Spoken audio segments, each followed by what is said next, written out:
It does not look like we have a carbon tax or greenhouse gas policy, but we actually do, because there's all kinds of things done at all levels of government that affect greenhouse gas emissions.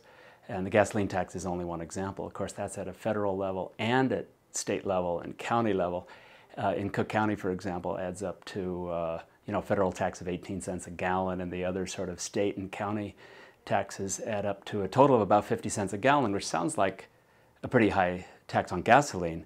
And it's used to help fund the highway system. But it also affects people's driving, and therefore it affects their greenhouse gas emissions. So it's kind of like having a greenhouse gas policy.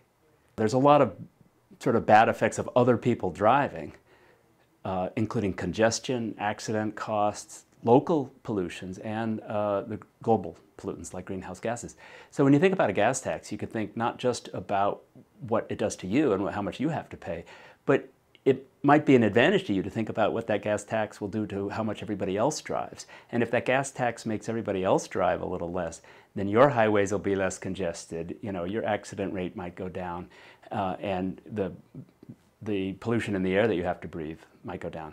I know nobody wants their gas taxes to go up or their price of gasoline to go up, but it's possible to take into account the big picture and think about what's good for the whole state, the whole county, the whole country, and indeed the world. The gas tax is only one thing that affects greenhouse gas emissions. There's a whole host of other government policies. Just how many highways they build is going to affect people's driving and therefore greenhouse gas emissions. The rules regarding electricity generation and how many coal-fired power plants there are. And there's government decisions about how to generate electricity, whether to have another farm of wind power or solar cells or some other kind of alternative energy. All of that is going to affect the amount of greenhouse gas emissions. So there's plenty of policies at all levels of government that do affect greenhouse gas emissions. So it's not true we have no greenhouse gas policy. The real question is just whether that set of policies are coordinated or not, whether they make sense in a holistic sense, or whether it's just sort of piecemeal and uncoordinated and irrational.